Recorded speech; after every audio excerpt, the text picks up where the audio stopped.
अगर आप भी चाहते हैं कि एसएस फिल्म्स मोतिहारी के ऑडियो वीडियो सबसे पहले आप तक पहुंचे, तो इस चैनल को सब्सक्राइब करें और साथ ही बेल आइकन को दबाना ना भूलें।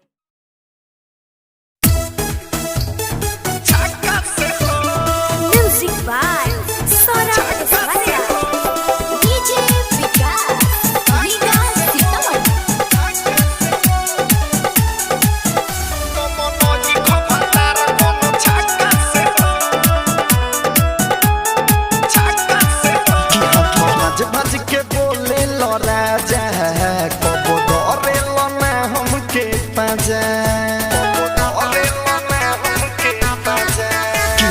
भज भज के बोले लो राजा कब धरे लो ना हमके पाजा तो बानी तो से हरान कब दिल न ध्यान बानी तो से हरान कब दिल न ध्यान बात कहतानी काका से हो सारी पेन होता रकिन के ढाका से हो कमन ई खबातार कोनो छाका से हो सारी पेन होता रकिन के ढाका से हो कमन ई खबातार कोनो छाका से हो छाका से हो रीगा सीतामढ़ी छाका से हो छाका से हो कमन ई खबातार कोनो छाका से हो झूठो बारो खाली नाम के मरद बुझलो ना अपना में हरी के दर्द कबोनी भइलो ना पति के फरज छोटका देवारा से चलता गरज रजल झूठो के बारो खाली नाम के मरद बुझलो ना अपना में हरी के दर्द कबोनी भइलो ना पति के फरज छोटके देवारा से चलता गरज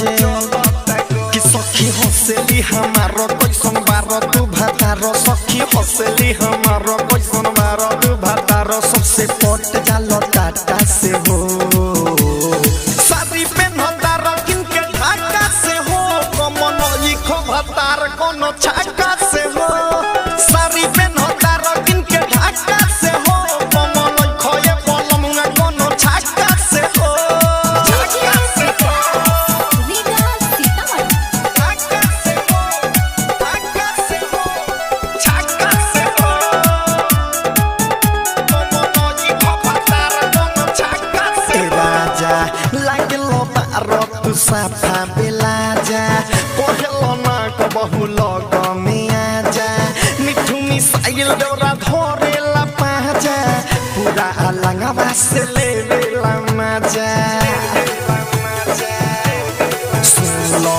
लागलो बारो तू साफा बेला जा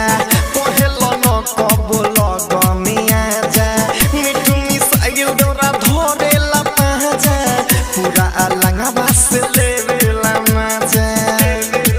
तो सुबोध रतन रतनेश तोहर कैसन बा भेष सुधीर किशन रतनेश तोहर कैसन बा भेष सौरभ से बात कैनी साचा से हो सारी पेन होता रकिन के ढाका से हो कमन ई खोए राजा कोनो छाका से हो सारी पेन होता रकिन के ढाका से हो कमन ई खबलमुआ कोनो छाका से हो